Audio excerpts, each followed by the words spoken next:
نہیں جی بس آخری میرا کوئی کوشچن ہے.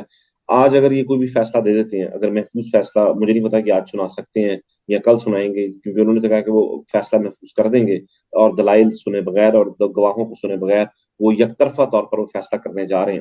اور اگر ابھی وہ فیصلہ کر دیتے ہیں، اس فیصلے کو اگر وہ نااہلی کا فیصلہ کرتے ہیں یا نااہلی اور ساتھ میں کوئی جیل کی سزا سناتے ہیں، تو اس کو کیا فوری چیلنج کیا جائے گا یا عمران خان کو گرفتاری دینی پڑے گی؟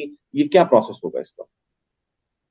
دیکھیں، اگر وہ نااہلی کرتے ہیں اور اس کے اندر جو ہے وہ سزا بھی سناتے ہیں تو فوراً ہم اس کو چیلنج کریں گے، اور وہ جو سزا ہے وہ تو انشاءاللہ سسپینڈ ہو جائے گی. وہ یوں ہی ہوتا ہے جیسے آپ نے کوئی پریویس بیل جو اس طرح سے وہ کرنی ہے، کیونکہ اس کیس کے اندر جو ویسے سزا ہے وہ 3 سال تک ہے، لیکن وہ میکسیمم سزا نہیں دی جاتی. کوئی بھی کسی کا جرم ہوتا ہے وہ اس کی سزا فل جو ہے وہ نہیں دی جاتی. تو لہٰذا اس حساب سے پھر جو ہے جیسے ڈیسیجن آتا ہے پھر ہم فیصلہ کریں گے اور اس کو فوراً ہائی کورٹ میں چیلنج کیا جائے گا.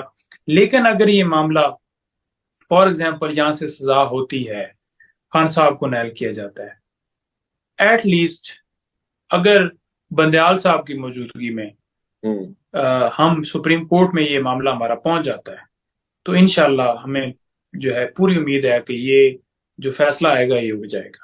لیکن اس سے پہلے آپ نے دیکھنا یہ ہے کہ اس وقت ٹائم جو ہے وہ الیکشن کا ہے.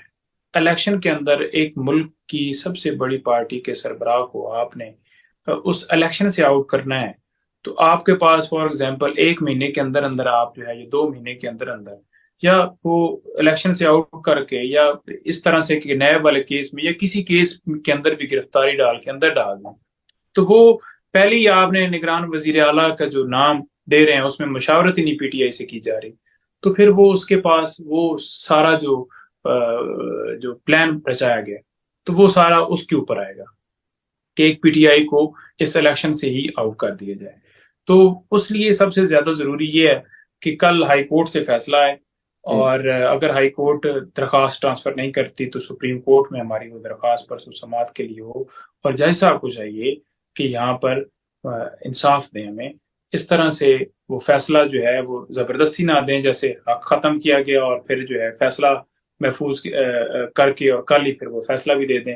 روٹین کے مطابق دیکھ لیں، جب ہائی ہائر کورٹس ہوتی ہیں یا اپر کورٹ ہوتی ہیں، جب ادھر معاملہ پینڈنگ ہوتا ہے تو ویسے ہی نیچے کورٹس جو ہیں وہ کہتے ہیں جی ٹھیک ہے جی آپ یہ معاملہ چل رہا ہے ہائی کورٹ میں تو آپ وہاں پہلے ڈیسیجن دیکھ لیتے ہیں تو پھر آگے چلتے ہیں. ہوں.